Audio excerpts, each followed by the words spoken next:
Segundo livro dos Reis, capítulo 7. Eu pediria gentilmente que você acompanhasse a leitura com a sua Bíblia aberta e logo depois mantivesse a sua Bíblia aberta durante o tempo que vamos ter juntos, meditando na palavra nessa noite. Queria falar um pouquinho sobre o que fazer diante das impossibilidades. Quem aqui está diante de uma impossibilidade? Levanta a mão. Impossibilidade. Impossibilidade quer dizer o seguinte: você já fez tudo que podia, não tem mais nada o que fazer e você está à mercê da sorte. É impossibilidade, não tem mais o que fazer. Esse texto traz algumas lições extremamente importantes que vão nos ajudar a vencer as impossibilidades e transformar o cenário à nossa volta num cenário de grandes possibilidades para a glória do Senhor. Amém? Nós vamos ler a partir do verso 1 do capítulo 7, segundo livro dos Reis. Diz assim o texto: Então disse Eliseu: ouvi a palavra do Senhor, assim diz o Senhor: amanhã, a estas horas, mais ou menos, dar-se-á um alqueire de flor de farinha por um siclo, e 2 de cevada por um siclo, à porta de Samaria. Porém o capitão, a cujo braço o rei se apoiava, respondeu ao homem de Deus: ainda que o Senhor fizesse janelas no céu, poderia suceder isso? Disse o profeta: eis que tu verás com os teus olhos, porém disso não comerás. Até aqui lemos. Fica de pé, você que está sentado, a gente vai sentar daqui a pouco, só para reverência, tá bom? A gente vai ficar de pé. Você vai que você não jantou, eu sei que você está meio derrubado. A idade dá para ver que você está sentado, porque está velho, a situação está difícil.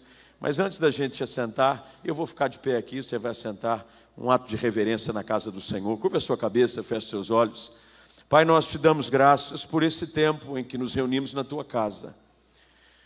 Uma palavra do Senhor muda tudo na nossa história.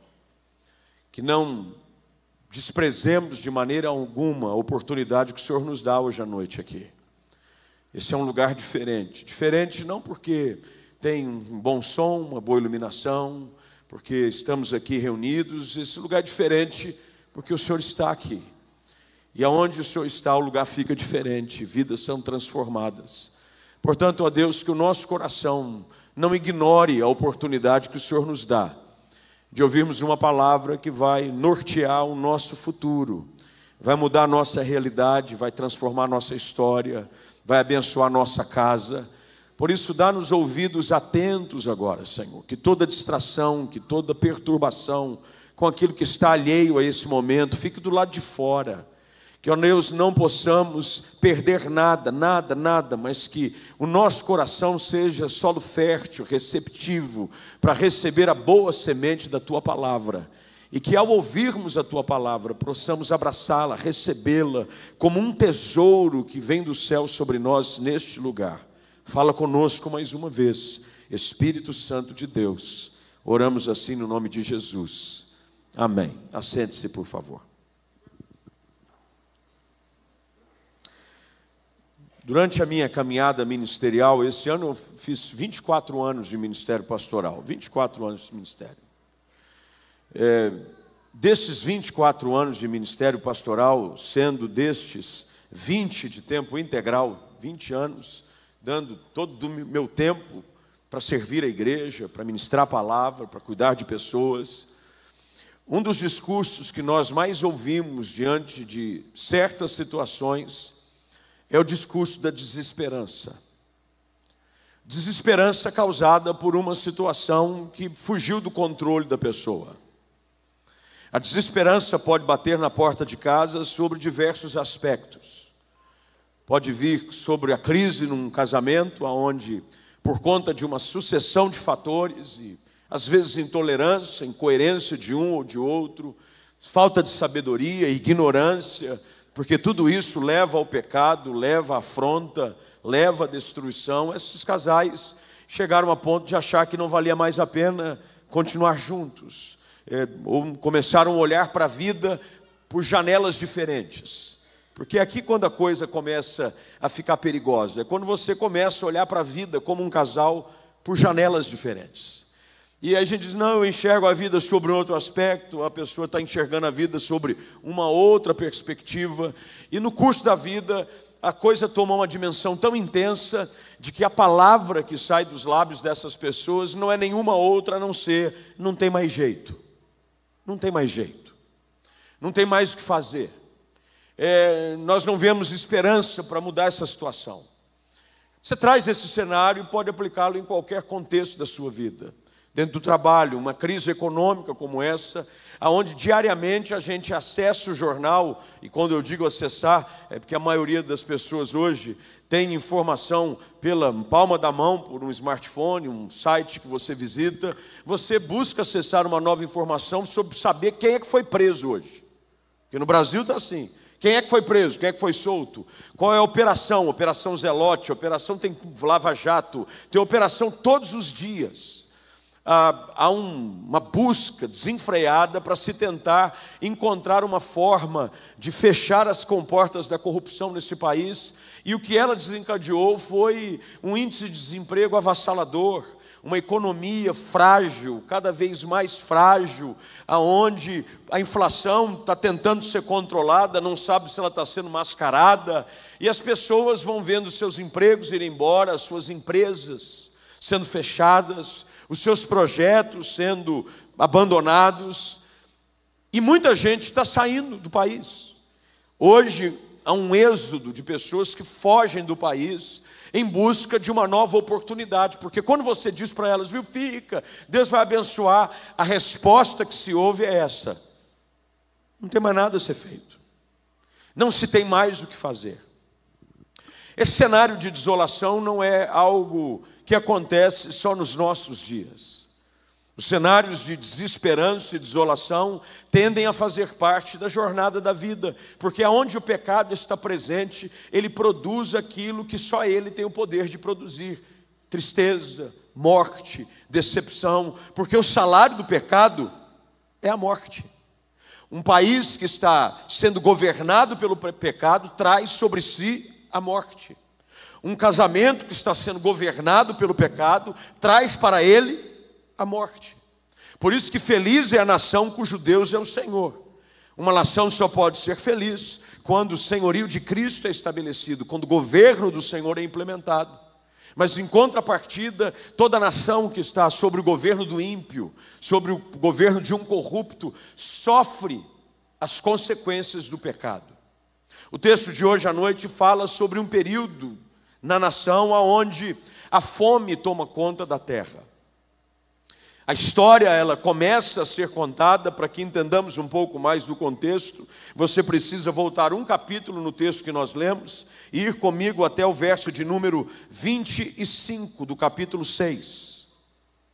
Segundo o livro dos Reis, 6, 25. Que começa dizendo: houve grande fome em Samaria.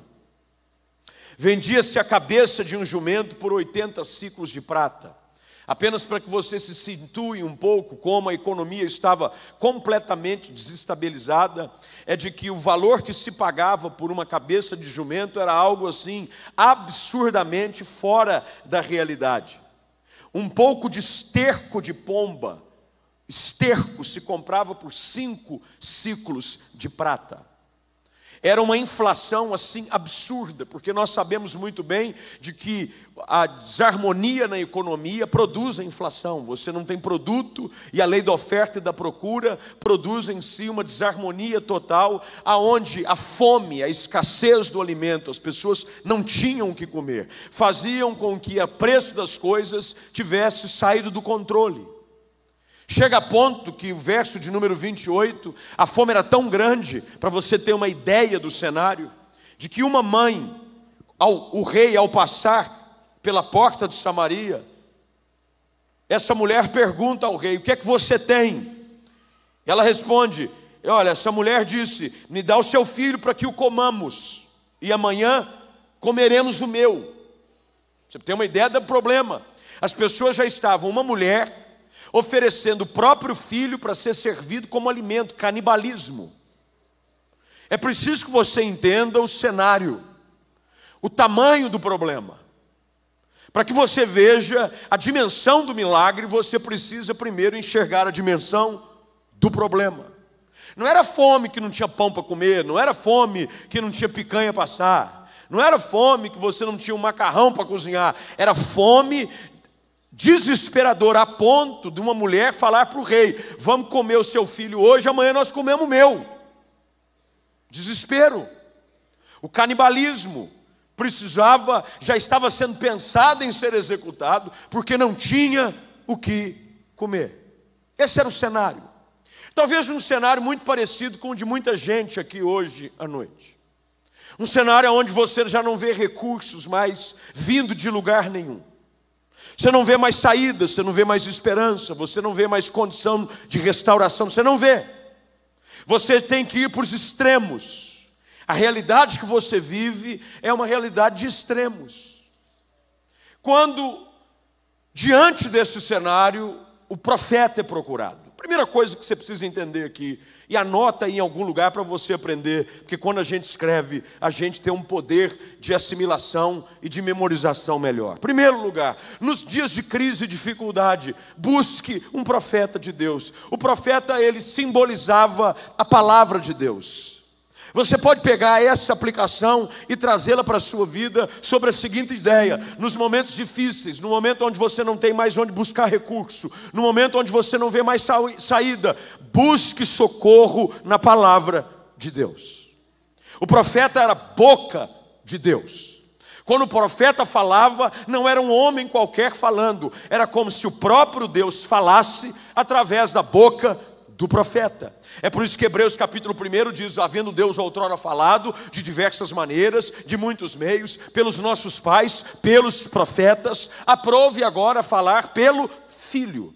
Como é que Deus fala conosco? Deus continua falando de diversas maneiras, mas uma das maneiras mais práticas e hábeis que Deus fala conosco nos nossos momentos de desolação e desespero é pela palavra. É por isso que o desafio que nós sempre fazemos às pessoas é para que se apeguem ao santo livro, para que se apeguem à palavra. A palavra de Deus é fonte de ânimo, de esperança. A palavra de Deus tem o poder de abrir os nossos olhos e alinhar as nossas perspectivas, que vão além daquilo que nós podemos enxergar, para que consigamos enxergar aquilo que Deus quer nos mostrar. Deus tem o poder de abrir os nossos olhos, para que no meio de um cenário de fome, de desolação, Ele nos faça enxergar um futuro de possibilidades para a nossa vida. Você pode dizer amém para isso? Quando o cenário está desesperador, e o rei sempre fazia isso, ele volta da porta de Samaria e ele vai buscar o profeta. O que você faz quando a coisa aperta? Qual é a tua fonte de ânimo e de esperança quando você já não vê mais aonde buscar saída? Se há algo que eu gostaria de desafiar você hoje à noite a fazer, numa noite como essa, de terça-feira, no encontro de fé, onde normalmente as pessoas vêm em busca de uma palavra de ânimo, de esperança e de fé, eu estou aqui para te dizer de que a tua fonte de ânimo não sou eu, a tua fonte de esperança não é uma igreja, a tua fonte de esperança não é uma economia, a tua fonte de esperança vem da palavra de Deus. A palavra tem um poder de vivificar a nossa alma. A palavra de Deus tem poder de produzir fé no nosso coração. Busca-se o profeta, e o profeta vem. E o profeta vem para falar aquilo que Deus enxerga, aquilo que Deus vê, aquilo que está prestes a acontecer. E o profeta vem com uma palavra que gera um desconforto no coração daquele que era o braço direito do rei.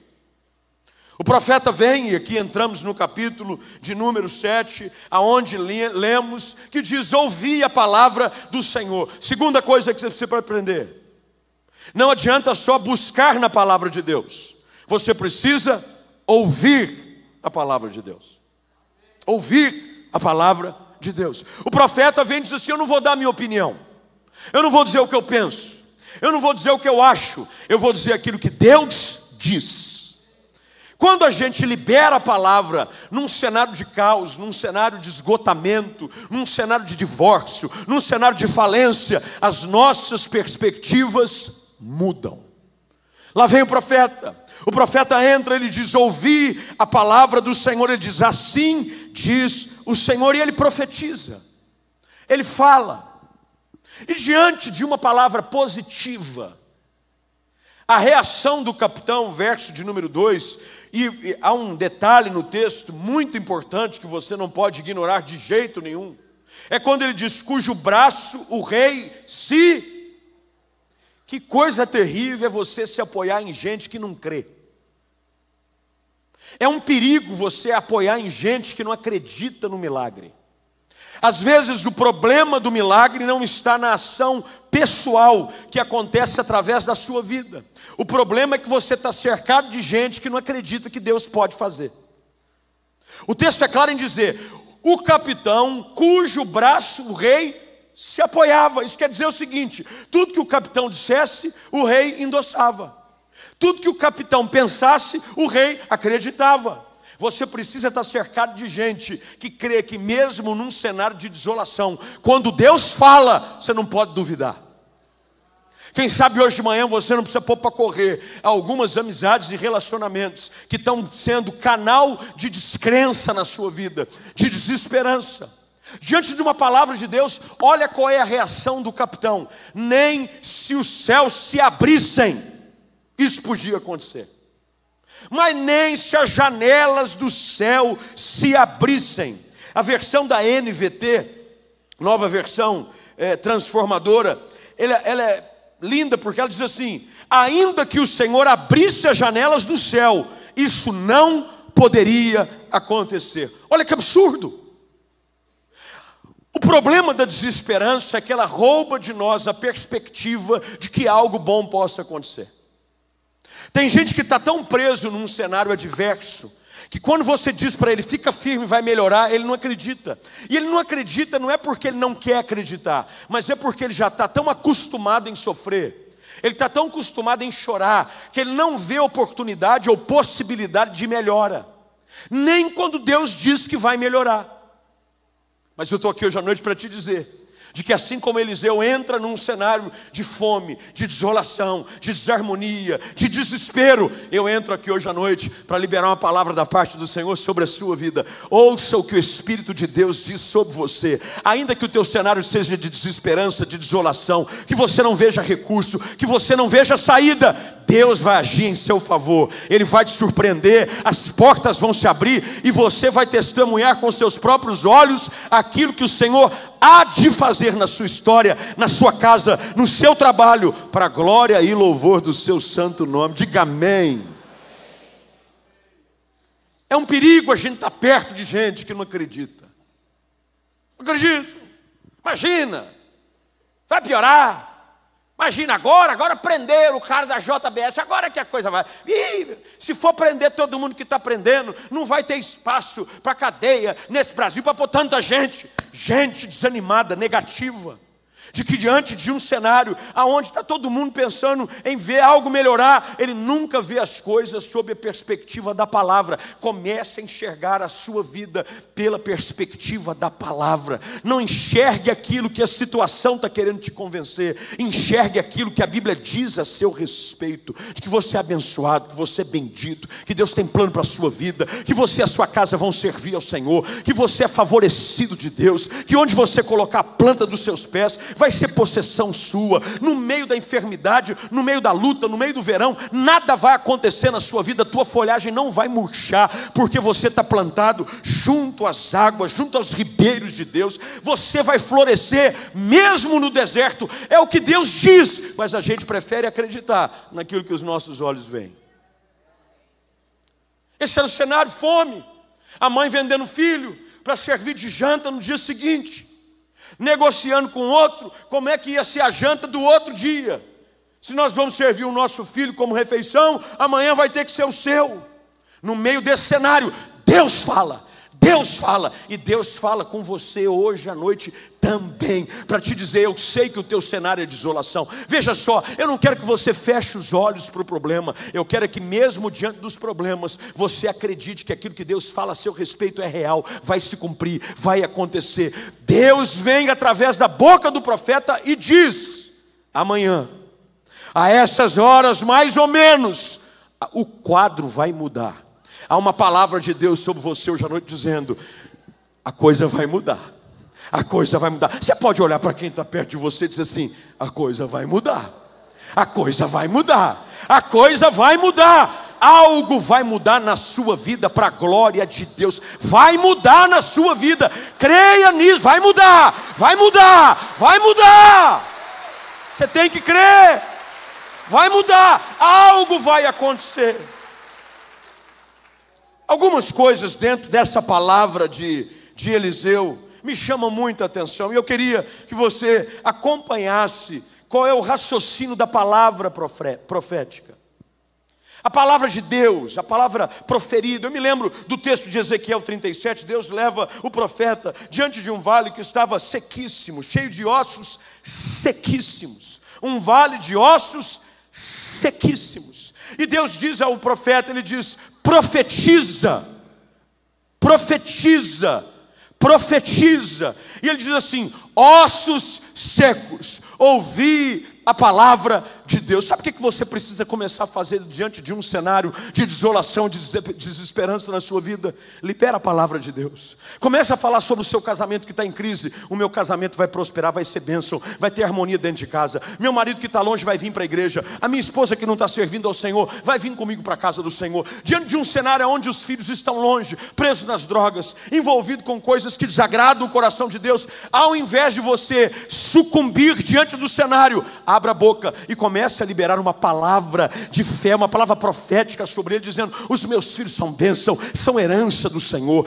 eles vão servir a Deus, eles vão ser instrumentos na mão do Senhor. Através da vida dos meus filhos, os seus amigos vão ser alcançados. Através da vida do meu filho, uma cidade vai ser impactada. Você precisa, no meio de um cenário, profetizar. Profetiza. Porque olha o que o poder da palavra produz. Algumas coisas nesse texto são muito interessantes. O profeta vem e diz assim, diante do cenário, verso de número 1, ainda Bíblia aberta, por favor: amanhã, a estas horas, mais ou menos dar-se-á um alqueire de flor de farinha por 1 ciclo, e 2 de cevada por 1 ciclo. Primeira coisa que você identifica aqui nessa palavra profética: mudança radical. É só você analisar o que estava acontecendo dentro do tempo onde eles estavam vivendo. Lembre-se do que eu disse no verso de número 25, capítulo 6, Bíblia aberta para você entender. Qual era a realidade? Vendia-se uma cabeça de jumento por 80 ciclos de prata, e um pouco de esterco, estrume, de pomba, porque não era nem de vaca que era muito, é de pomba. Um pouco de estrume de pomba por 5 ciclos de prata. Olha a diferença na proporção.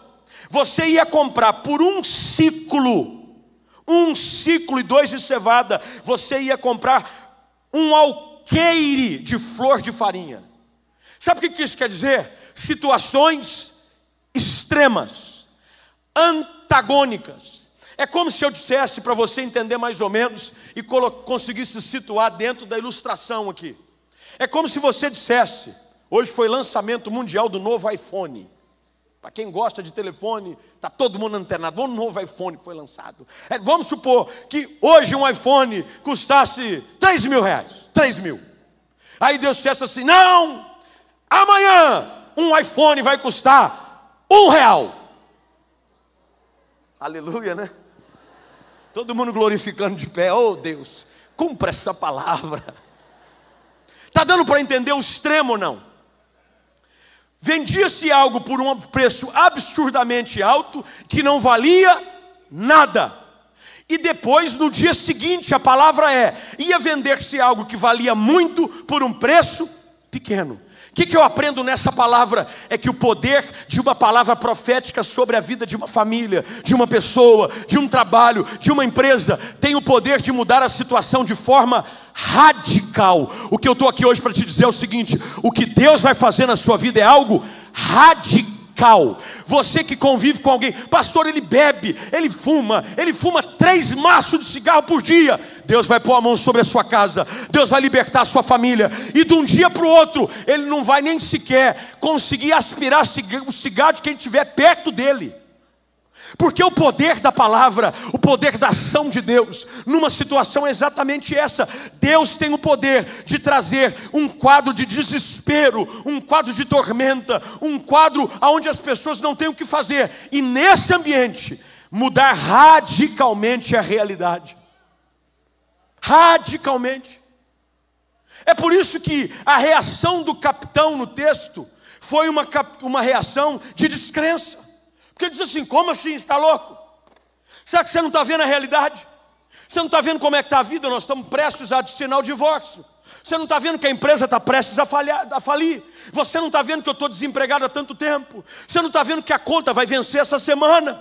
E o preço que eu tenho que pagar é algo absurdo, eu não tenho condições. Mas é nesse cenário de absurdos que a palavra de Deus vem para você hoje à noite e diz: não se deixe levar por essas coisas. O que eu vou fazer na sua vida é algo tão maravilhoso, é algo tão extremo, que eu sei, você vai ter dificuldade de acreditar. Mas eu quero desafiar você hoje à noite a ousar crer naquilo que a Bíblia diz a seu respeito, de que Deus vai fazer coisas extraordinárias, radicais na sua vida. O enfermo vai ser curado, aquele que está condenado vai ser perdoado, o que está triste vai se encher de alegria, porque é isso que Jesus faz. Um toque dele, uma palavra, uma ação poderosa dos céus na sua vida vai mudar a realidade da sua vida agora para a glória do Senhor, em nome de Jesus. Eu creio nisso, eu creio. Mudança radical, extrema. Pastor, na minha casa a gente só quebra o pau, é panela voando o dia inteiro. Pastor, é um xingamento, é um desrespeito. Mas eu estou aqui para te dizer: se prepara, o lugar de desespero e luta, a partir de hoje vai ser mudado num pedacinho do céu. A sua casa, o seu casamento, você que só dava coice, só vai dar beijinho. Antigamente era só coice. Só faltava relinchar. Eita, coice. Agora só vai ser coraçãozinho, só vai ser beijinho, só vai ser abraço. Você que antes torcia para a pessoa demorar a chegar em casa, vai começar a olhar no relógio dizendo: volta logo, honey. Volta logo, honey. Volta logo, honey. Porque o que Deus faz é algo extraordinário. Jamais entrou no coração do homem, jamais teve lugar no pensamento de uma pessoa o que Deus tem o poder de fazer na vida daqueles que o amam. Deus vai te surpreender. Eu estou aqui como profeta de Deus sobre a sua vida hoje à noite, para declarar que se prepara, que você vai ficar extasiado com a mudança radical que a palavra vai produzir na sua vida, que Deus vai produzir na sua vida. Tudo muda pelo poder da palavra. Quando a palavra é liberada, tudo muda, tudo muda. Ah, querido, eu vou ver você que antes só chorava, só murmurava, depressivo, angustiado, suicida. Esse é o mês de setembro, setembro amarelo. O índice de suicídio tem subido de forma alarmante nos últimos anos. Alarmante. As pessoas têm um acordo de que não se revela a realidade do número de pessoas que cometem suicídio, para que isso não motive outras pessoas a se suicidarem. Sabia disso ou não? Sabia ou não? Esse número que você vê é um número que é apenas uma amostra da realidade. Mas Deus tem o poder de, num cenário onde você não tem mais expectativa de vida, não tem mais ânimo, não tem mais esperança, a tua autoestima está no chão, a depressão tomou as rédeas do seu coração, hoje à noite, pelo poder da palavra, pela ação do Espírito Santo, pela presença do Cristo ressurreto, esse coração pesado, triste, angustiado, vai sair daqui hoje cheio de vida, cheio de alegria, liberto, transformado, dizendo: eu quero viver 100 anos. Eu estou aqui para declarar sobre a sua vida nessa noite, de você que chegou aqui cabisbaixo, chegou aqui esmorecido, você que chegou aqui moribundo, achando que não valia a pena, você vai sair daqui dizendo: o quê? Que morrer que nada, eu quero é viver, eu quero a graça de Deus na minha vida, porque o que Deus vai fazer na sua vida é radical. Quando Paulo escreve aos Coríntios na sua segunda carta, capítulo 5, verso de número 7, ele diz: aquele que está em Cristo é nova criatura, as coisas velhas, tudo se fez novo. Querido, quando Deus entra, quando Jesus se faz Senhor da sua vida, quando a palavra é liberada, o ambiente é transformado radicalmente. radicalmente. Eu sei que é difícil de você, pela inclinação do coração humano, crer naquilo que Deus hoje está falando a seu respeito, mas eu quero que hoje, pelos olhos da fé, você comece a enxergar naquilo que Deus está falando a seu respeito. Tudo vai mudar na sua vida, tudo vai mudar, tudo vai mudar. Creia nisso, vai ser radical. O profeta diz: a esta hora, amanhã, vai mudar tudo. Ninguém vai mais comprar cabeça de jumento por 80 ciclos. O que vai acontecer é que um alqueire de flor de farinha vai ser comprado por um ciclo. Mudança radical é o que vai acontecer na sua vida. Você precisa crer nisso hoje à noite, que tudo vai mudar radicalmente, das trevas para a luz, das trevas para a luz. Aonde abundou o pecado, vai superabundar a graça de Deus. É mudança radical. Segunda coisa, para a gente avançar: o tempo. Olha como o profeta começa profetizando. Ele diz, quando? Quando que ele diz? Bíblia aberta, gente. A Bíblia aberta. Ele diz quando? Amanhã. O que eu aprendo com isso? Há um tempo de Deus na minha vida, e eu preciso crer que Deus vai agir no tempo dele. Amanhã, a estas horas mais ou menos, o tempo do milagre, algo inacreditável. O milagre não só aconteceria, mas aconteceria amanhã. Amanhã, querido, eu estou aqui hoje à noite para te dizer: o amanhã de Deus está à tua espera. O amanhã de Deus está te esperando. Vai romper um novo horizonte de possibilidades na sua vida. Um tempo perfeito de Deus. Na agenda de Deus, teu nome está anotado. Tem data certa, tem dia marcado. Você diz: Senhor, até quando? Até quando? Amanhã, quando Josué está prestes a cruzar o Jordão, ele recebe uma orientação da parte de Deus. A narrativa está em Josué capítulo 3. No verso de número 5, ele se dirige ao povo e diz: santificai-vos, porque amanhã o Senhor fará maravilhas no meio de vós. Querido, como é bom saber de que o choro, ele pode durar uma noite, mas o amanhã de Deus, quando a aurora da graça de Deus se despertar sobre a minha vida, mais uma manhã, ele vai trazer sobre si favor, misericórdia, cuidado, provisão. Tem um amanhã de Deus para você. Quem sabe você está no meio da fome de Samaria até aqui.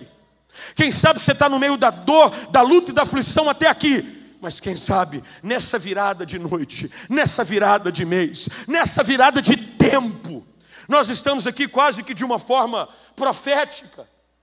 Nesse tempo entre inverno e primavera. Olha como Deus coloca as estações de uma maneira um tanto antagônicas. O inverno é o tempo do quê? Frio. Além do frio, o que acontece? As folhas, as plantas secas. Quando você vai para regiões mais extremas do mundo, principalmente para o norte e para o extremo sul, as estações, elas são mais radicais e mais visíveis. Quando você vai para o inverno, por exemplo, eu morei muitos anos nos Estados Unidos, e o inverno, principalmente na região nordeste dos Estados Unidos, é assim absurdo. As plantas não existem, as árvores sem uma folha sequer. Mas de repente, depois do inverno, vem o quê? Vem o quê, gente? O que começa agora dia 21 de setembro? O que começa? Primavera. Primavera é tempo de quê? De flores, das plantas brotarem, dos ramos começarem a florescer. Querido, o que eu quero que você entenda é que é uma estação de Deus chegando, uma estação de favor, uma estação de graça, uma estação de novos começos, uma estação onde tudo que estava seco vai começar a florescer. Eu digo sobre a sua vida hoje à noite: você pode estar seco até hoje, mas tem um amanhã de Deus. Você vai começar a florescer, a tua árvore seca vai começar a sair broto. Você vai ver começar a sair um negocinho ali. Mas você diz: como é que pode? Tem uma das plantas, me corrija aí quem que é bom de botânica, eu acho que é tulipa. A tulipa no inverno, você nem enxerga ela mais. Tulipa no tempo do inverno, ela fica escondida debaixo da terra. Você tem que tomar cuidado, inclusive, para não pôr nada em cima dela. Eu tinha lá, quando eu morava fora, eu morei em Nova York 3 anos e meio. Na entrada de casa tinha uma tulipa. Eu acho que é tulipa. Se alguém me corrigir aí, fica à vontade. Eu acho que era uma tulipa.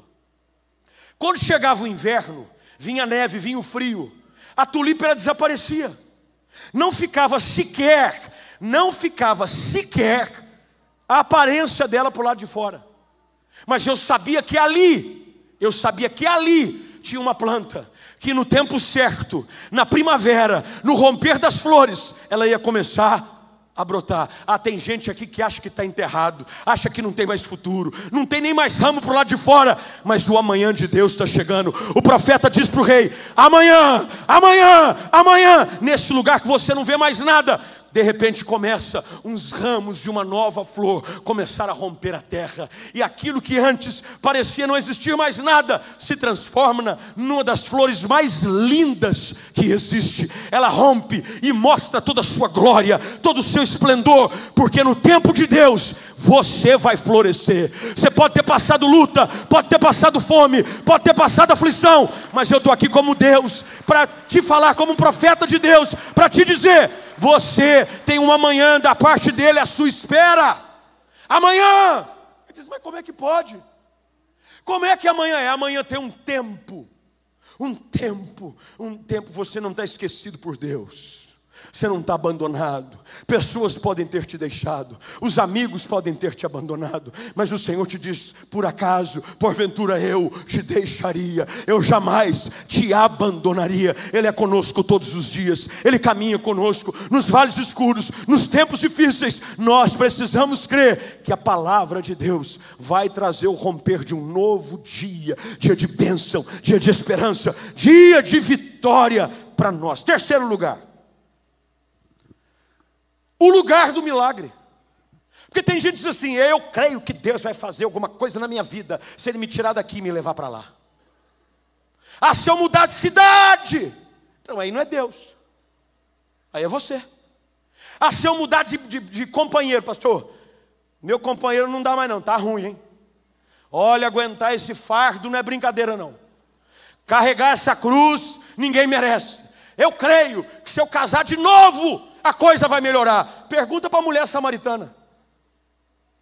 Jesus, quando encontra ela à beira de um poço, pergunta para ela: cadê o teu marido? Eu falei: eu não sou casado. Eu falei: não é mesmo, esse que você tem não é seu marido. Os outros 5 era. Porque o segredo não é trocar de parceiro, trocar de emprego, trocar de igreja, trocar de cidade. Porque quando Deus quer abençoar, Ele te abençoa no lugar da sua dor. Olha que coisa interessante, o texto diz: amanhã, a essas horas. Eu estou só aqui na palavra proferida pelo profeta. Eu não vou nem ter tempo hoje à noite de entrar no restante do capítulo. Eu estou só fazendo uma exegese do texto. Na palavra do profeta ele diz: amanhã, a estas horas, dar-se-á um alqueire de flor por um ciclo e 2 de cevada por um ciclo. Aonde? Aonde, gente? Acorda. Bíblia aberta, aonde? Aonde? A porta de...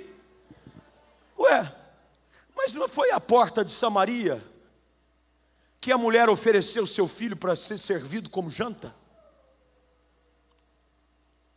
O que Deus quer que você entenda é o seguinte: é no lugar da tua dor que vai brotar a cura. É lá na tua casa, no meio desse casamento que você acha que não tem mais jeito, é lá que Deus vai pôr a mão. É lá, é nesse trabalho que você está dizendo: Senhor, me arranca daqui, tem o Satanás me perseguindo nesse trabalho, me tira daqui, Senhor, me tira desse contexto. Não, é lá que Deus vai pôr a mão. É por isso que as pessoas dizem: na porta de Samaria. Veja só toda a palavra profética de Eliseu aqui ao rei, produz no coração do capitão esse ceticismo, porque tudo que ele fala é irracional do ponto de vista humano. Amanhã, impossível. Como é que a coisa pode mudar da noite para o dia? Amanhã, estava ruim, ficou bom. Já estava com a cova aberta, agora diz que vai receber alta. Deus é assim que faz. Não, porque normalmente a gente tem uma ideia de que a mudança ela é gradativa.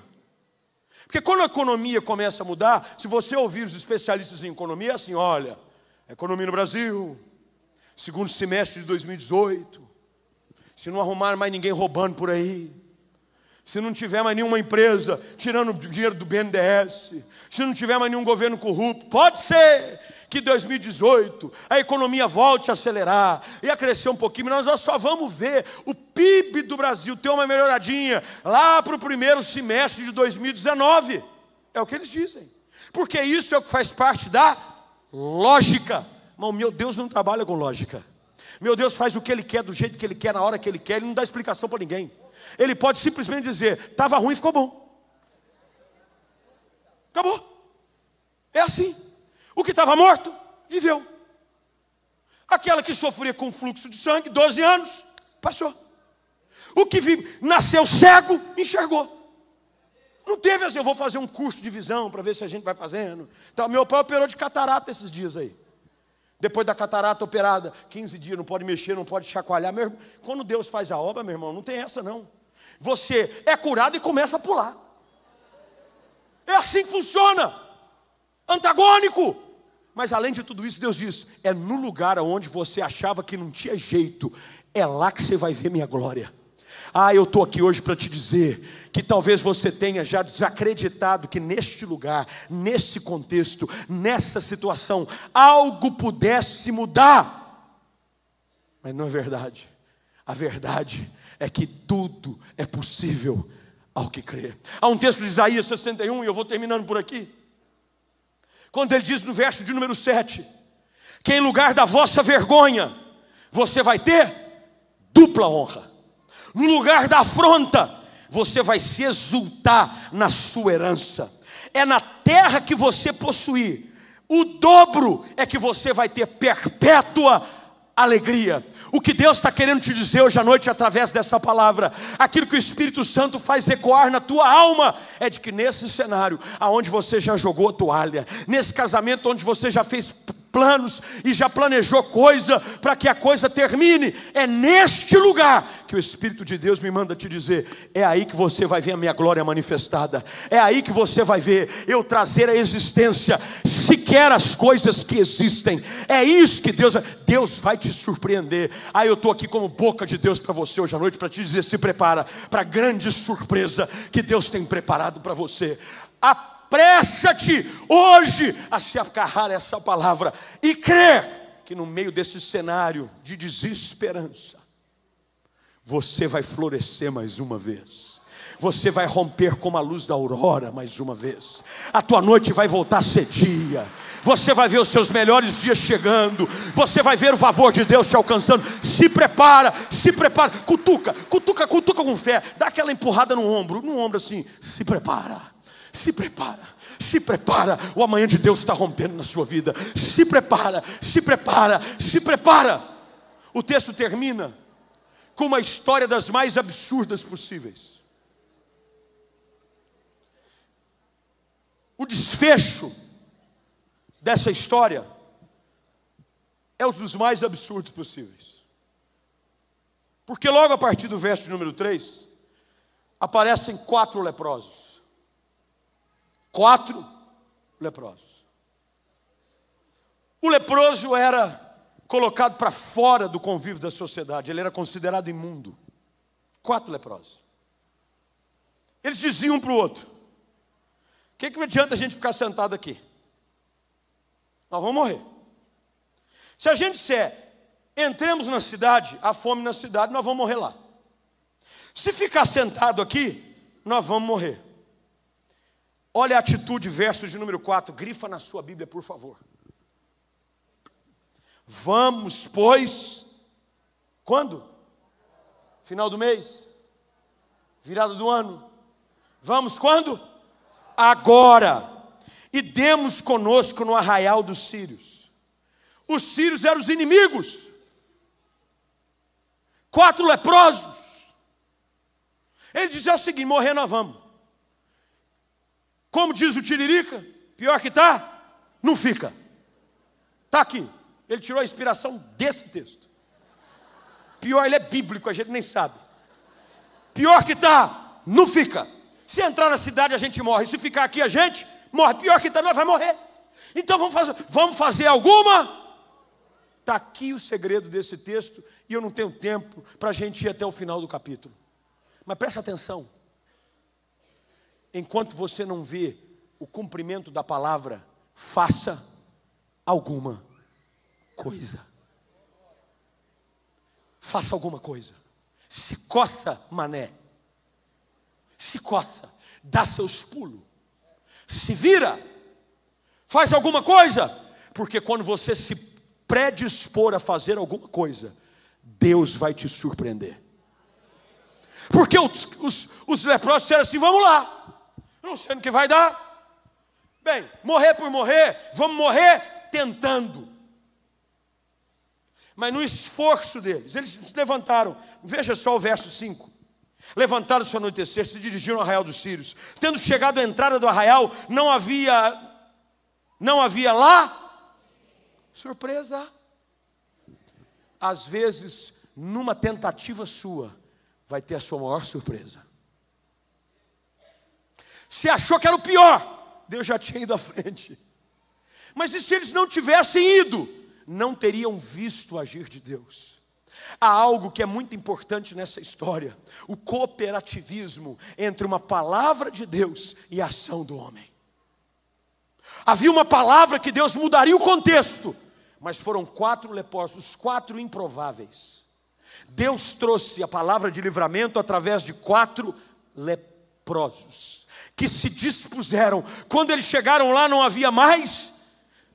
Versículo 6. Porque o Senhor fizera ouvir no arraial do Sírio ruídos de cavalo, de carros, e o ruído de um grande exército. Ai, se a gente tivesse tempo, eu ia te ajudar a entender de que enquanto você está crendo na palavra, Deus já está agindo em seu favor. Tem anjos da parte dele, indo lá no seu trabalho, na sua empresa, indo em situações que você acha que não tem mais jeito. Enquanto você está aqui com essa cara de borocochô, que não estou entendendo nada, que eu sei lá o que está acontecendo, Deus está dizendo: eu já estou agindo em teu favor. Você nem sabe o que está acontecendo, já tem carro, os cavalos, os cavaleiros, o meu exército já está agindo em teu favor. Chega lá os leprosos, dizem: olha, o rei de Israel alugou contra nós os reis dos heteus, os reis dos egípcios. Eles vieram contra nós, se levantaram fugindo de noite. Aos seus amados ele dá enquanto dorme. Aos seus amados ele dá enquanto dorme. Mesmo quando você está roncando e babando, Deus está agindo por você. É coisa boa. Ao anoitecer, deixaram as suas tendas, os seus cavalos, os seus jumentos, o arraial como estava, e fugiram. Versículo 8. Chegando os leprosos à entrada do arraial, entraram numa tenda, comeram e beberam, e tomaram dali prata, ouro, vestes, e se foram, e os esconderam. E depois lá na frente, versículo 9. Fica de pé. Versículo 9, fica de pé. É aqui, ó, é aqui, é aqui. Pega uma caneta e grifa, versículo 9. Disseram uns para os outros: não fazemos bem. Esse dia é dia de... Que dia era esse? Era o dia seguinte, era o amanhã de Deus. Querido, o amanhã de Deus tem boas novas para você. Deus vai te surpreender. Você anota essa data aí, em algum lugar. Você se prepara. Deus vai te surpreender. Tem dia de boas novas. Tem dia de boas novas vindo. O texto diz que eles falaram uns para os outros: se nós esperarmos até a luz da manhã, nós vamos ter tido por culpado. Vamos agora e anunciemos a casa do rei. Eles foram e bradaram aos porteiros, e eles anunciaram: fomos ao arraial dos sírios. Não havia mais ninguém, voz de ninguém, só cavalo, jumento atado, tenda como estavam. Levantou-se o rei, versículo 12, e disse a seus servos: agora eu vos direi que é que os sírios nos fizeram. Bem sabem ele que estamos esfaimados, por isso saíram do arraial, esconderam-se pelo campo, dizendo: quando saímos da cidade, então os tomaremos vivos e entremos nela. O coração do rei era um reflexo do coração de quem? De quem? Preciso prestar atenção na mensagem, vou começar tudo de novo. Quem que era o braço direito do rei? O rei diante de um livramento, porque ele caminhava com quem não cria, ele preferiu ainda não crer. Você é a média das 5 pessoas que você mais convive. Se você andar com gente que não crê, mesmo que se um milagre aconteça, você vai dizer assim: aí tem coisa. Aí tem coisa. Isso aí é porque o diabo vai... isso é armadilha. Não, isso é laço o quê? Não pode ser. Uma porta de emprego, um milagre. Não, isso aí tem coisa. Não, ela voltou para casa. Ela disse que me ama. Nada, isso aí tem segunda intenção. Então os dos servos respondeu: tomem 5 cavalos, aqueles que ainda restam na cidade. Toda a multidão de Israel ficou aqui, de resto terá a mesma sorte da multidão dos israelitas. Tomaram os cavalos, os carros, e o rei enviou os homens, e dizendo: ide e vede. Foram após eles até o Jordão, e eis que todo o caminho estava cheio de vestes, as armas dos sírios. Veja só, toda arma forjada contra ti não vai prosperar. Vai ficar abandonado. Tudo aquilo que o diabo forjou, armou contra a sua vida, vai ficar espalhado no caminho, vai ficar por terra. Olha o que o texto diz. E na sua pressa eles se lançaram fora, e voltaram os mensageiros e o anunciaram. Versículo 16. Como é que começa o capítulo? Com uma palavra profética pela boca do homem de Deus. Versículo 16. Então saiu o povo e saqueou o arraial dos sírios, e assim se vendia um alqueire de flor de farinha por 1, e 2 de cevada por 1, segundo a palavra do Senhor. Tudo o que Deus disse sobre a sua vida vai acontecer. Mesmo num cenário de desarmonia, de impossibilidade, se você ousar crer naquilo que Deus diz a seu respeito, se prepara. Mesmo que tenha gente perto de você que não acredite, mesmo que tenha gente que não consiga conceber a grandeza do que Deus está fazendo, se prepara. Tudo aquilo que Deus disse vai acontecer. Você crê nisso hoje à noite? Eu quero orar com você. Curva a sua cabeça, feche seus olhos. Eu quero te fazer um convite hoje à noite. Você que chegou hoje aqui num cenário de desolação, de miséria, de fome, de impossibilidades. Você está como capitão do exército. Nem se Deus abrisse a janela do céu, pastor. Tem jeito não. Tem mais volta. Não tem mais saída. Do ponto de vista humano, físico, real, lógico, não tem jeito. E olha lá, nem se Deus abrir a janela, algo pode acontecer. Mas Deus te trouxe aqui hoje à noite. Você que talvez tenha dito: pastor, eu errei tanto, eu pequei tanto, eu andei tão longe de Deus. Deus não pode mudar a minha sorte, Deus não pode restaurar a minha família. Como é que eu posso ter de volta algo que eu mesmo pus por perder? As minhas inconsequências, as minhas intolerâncias, os meus pecados produziram um cenário de desolação e morte. E eu vivo na terra que eu mesmo semeei. Eu mesmo. Não tem jeito. É aqui que a gente encontra algo chamado graça de Deus. Graça, graça. De que mesmo num cenário de desolação, Ele te leva a acreditar de que Ele pode transformar o que era morte em vida, o que era luto em júbilo, o que era enfermidade em cura. Mas você precisa se apegar a essa palavra. Portanto, hoje à noite, se essa palavra veio de encontro à tua realidade, se Deus falou com você, e você precisa dizer: Deus, eu creio que o Senhor vai mudar a minha história, que o Senhor vai restaurar tudo na minha casa, minha família, meu casamento. Eu creio que o Senhor vai perdoar os meus pecados. Eu creio que o Senhor vai me dar nova vida. Eu creio que o Senhor vai me dar um futuro de esperança, um futuro de glória, um futuro de favor. Eu creio, mesmo diante de um cenário de improbabilidades.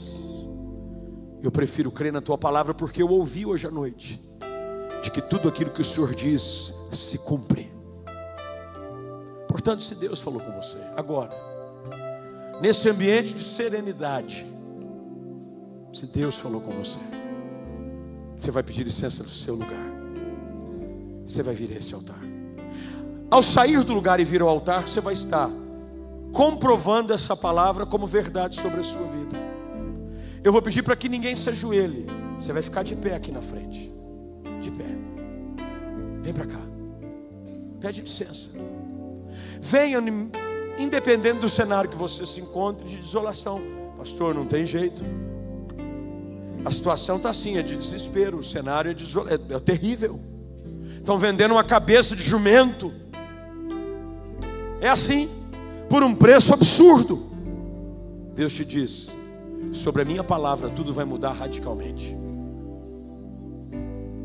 No lugar da vergonha você vai ter honra. No lugar da terra desolada você vai ver um lindo manancial. Mas você precisa crer nisso hoje à noite. Você vai pedir licença, vai me soltar, você está na galeria, pede licença, desce a escada, vem aqui para frente. Pastor, mas será que tem jeito? Tem. Tudo é possível que crê. Um pai vê o seu filho durante toda a sua vida, desde a eterna infância, ele diz. Ele vê o diabo pegando ele, jogando no fogo e na água. No fogo e na água. Vendo o sofrimento do seu filho a vida toda, a vida toda. Ele pede socorro aos discípulos de Jesus e eles nada podem fazer. Nada. Aí de repente Jesus entra em cena. E um pai vítima do sofrimento já de tantos anos faz um pedido a Jesus da seguinte maneira. Ele diz: Senhor, se podes, ajuda-nos. Se podes, porque eu sei que às vezes o sofrimento te faz até mesmo deixar de acreditar de que a coisa pode mudar. Se podes. Aí Jesus responde assim para ele: se podes, tudo é possível ao que crê. Tudo é possível ao que crê. Tudo, tudo, tudo. O que é tudo? É tudo. Está tudo embutido, está tudo incluído. Tempos de sofrimento, a ação do maligno, as marcas, as feridas da alma, os problemas, a falta de recurso, um casamento já rompido, documentação assinada, tá tudo é possível ao que crê, tudo. Você tem que se apegar à palavra de Deus, recorrer à palavra de Deus hoje à noite sobre a sua vida e acreditar de que você vai ver coisas radicais acontecerem na sua vida. Eu declaro sobre a sua vida uma mudança radical, transformadora. Vai mudar tudo, você vai ver o cenário mudar, o ambiente vai mudar, parece que o ar vai mudar tudo, tudo vai mudar, o estado de espírito, até a maneira como você se aparenta, porque a Bíblia diz que o coração alegre, ele formoseia o rosto, até o brilho dos teus olhos vai mudar tudo, porque todo mundo vai ver o que Deus está fazendo na sua vida agora. O amanhã de Deus começa para você hoje. Eu quero orar com você. Você vai pôr a mão sobre o seu coração. Você hoje à noite vai dizer: Deus, me ajuda nesse cenário. Eu estou diante de uma palavra contrária, eu estou cercado de pessoas que já me convenceram de que não tem mais jeito. Mas hoje, diante da tua palavra, eu escolho crer. Eu creio na tua palavra, ela não volta vazia. Eu creio que o Senhor vai mudar minha sorte. Eu creio que o Senhor hoje perdoa os meus pecados. Eu creio que tudo se faz novo hoje. Eu creio que as portas vão se abrir. Eu creio que no meio de um deserto vai brotar um rio, vai ter um caminho. Eu creio que do nada o Senhor vai trazer coisas à existência. Eu creio, eu decido crer, eu escolho crer na tua palavra, que ela aplicada sobre a minha vida produz uma mudança radical, profunda, tremenda, para que todos vejam a mudança radical. Pai, em nome de Jesus, nós nos apegamos à verdade da tua palavra. Pessoas chegaram aqui hoje à noite num cenário de desesperança, de luta, desarmonia, gente em casa que nos acompanha, gente do outro lado do mundo, que está num cenário como esse em Samaria: fome, desesperança, tristeza, desespero. Mas é nesses quadros que a tua palavra vem. A tua palavra é espírito e ela é vida. Quando a tua palavra vem e encontra um cenário de desolação, de perturbação, de confusão, de morte, ao ser liberada, a mudança começa a acontecer.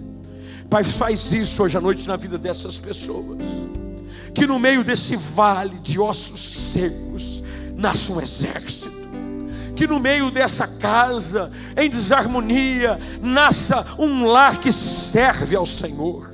Que, ó Deus, nesse ambiente de falência, de vergonha, aonde o decreto da derrota já foi liberado, haja, Senhor, um romper de um tempo de possibilidades, de milagres, de novos contratos, de portas abertas. Faz mais uma vez, porque o Senhor não mudou, o Senhor continua sendo o mesmo ontem, hoje e o será para sempre. O mesmo Deus que agiu em favor do rei, aqui no texto em que acabamos de ler, é o Deus a quem servimos hoje à noite. Surpreenda-nos mais uma vez. Surpreende essa casa, essa família, esse marido, esse homem, essa empresa. Surpreenda mais uma vez, para que aquilo que ousarmos crer, possamos ver no poder da fé. Perdoa, Senhor, aquele que aqui chegou debaixo da condenação do pecado, achando que não tem mais saída, de que não tem perdão para o que ele fez. Isso não é verdade. A tua palavra diz que se confessarmos os nossos pecados, tu és fiel e justo para perdoar os nossos pecados. Mesmo que nós estejamos como a escarlata, a tua palavra diz que o Senhor faz a coisa ficar radicalmente diferente. Nós ficamos mais alvos do que a neve, de um vermelho denso, marcado pelas manchas do pecado. Nós podemos mais uma vez, pela tua graça, alcançarmos perdão, obtermos a santidade. Ajuda-os a entender de que essa é a promessa da tua palavra. Perdoa o pecador, levanta aquele que está caído, ferido e abatido, restaura vidas e famílias nessa noite. E assim como vimos aqui no desfecho dessa história, que tudo aquilo que o Senhor disse a nosso respeito se cumpra, para que a glória seja toda do Senhor. Ela é tua, desde já te damos glória, honra e louvor por tudo aquilo que o Senhor já está fazendo. Eu creio que assim como aqueles 4 leprosos saíram e encontraram boas novas, amanhã é dia de boas novas, é dia de boas novas, é dia de boas novas. Esse é um tempo de boas novas, boas notícias, boas notícias, boas notícias. É isso que nós vamos viver, para o louvor do teu santo nome. Assim oramos no nome de Jesus Cristo. Aleluia.